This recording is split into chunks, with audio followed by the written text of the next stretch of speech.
ایک بار پھر بات کر لیتے ہیں پاکستان اور افغانستان کے درمیان ہونے والی جنگ کی۔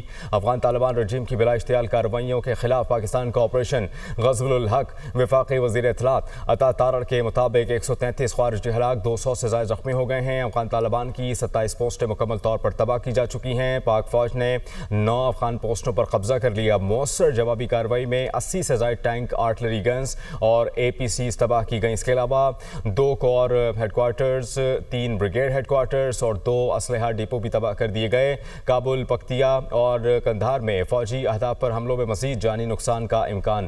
سیکیورٹی ذرائع کے مطابق افواج پاکستان نے افغان طالبان رجیم کی کابل، قندھار اور پکتیا میں اہم ملٹری تنصیبات کو مؤثر فضائی حملے سے نشانہ بنا کر تباہ کر دیا۔ اس کے علاوہ پاک فضائیہ کے تازہ ترین حملوں کے دوران کابل میں 2 بریگیڈ ہیڈ کوارٹرز تباہ، قندھار میں فضائی حملے کے دوران 1 کور ہیڈ کوارٹرز اور 1 بریگیڈ ہیڈ کوارٹرز کو تباہ کیا گیا۔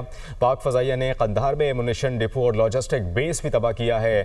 پاک فضائیہ کے مؤثر حملے کے دوران پکتیا میں بھی کور ہیڈ کوارٹرز کو تباہ کیا گیا۔ پاک افغان سرحد پر خرلاچی ٹرمینل پر افغان طالبان کی متعدد پوسٹیں تباہ کی جا چکی ہیں۔ افغان طالبان کے اگلے مورچوں کو مٹی کا ڈھیر بنا دیا گیا۔ یہ اہم خبر، پاکستان کی جانب سے بھرپور جواب دینے کا سلسلہ جاری ہے۔ افغانستان کی جانب سے افغانستان کو بارہا یہ کہا گیا تھا کہ جو کراس بارڈر دہشت گردی ہو رہی ہے اسے روکے، افغانستان کی سرزمین کو پاکستان کے خلاف استعمال نہ ہونے دے، لیکن افغانستان باز نہ آیا۔ پھر پاکستان کی جانب سے بھرپور جواب دینے کا سلسلہ جاری ہے۔ افغانستان اور پاکستان اپنے اختلافات کو بات چیت سے حل کریں۔ ایران گفتگو میں سہولت اور باہمی تعاون کے فروغ کے لیے ہر ممکن مدد کے لیے تیار ہے۔ ایرانی وزیر خارجہ عباس اراغچی کی جانب سے یہ کہا گیا، وہ کہتے ہیں کہ رمضان المبارک میں ضبط نفس اور عالم اسلام میں یکجہتی کے فروغ کا مہینہ ہے۔ مناسب ہے کہ افغانستان اور پاکستان اختلافات کو حسن ہمسائیگی اور مکالمے سے حل کریں، یہ کہنا تھا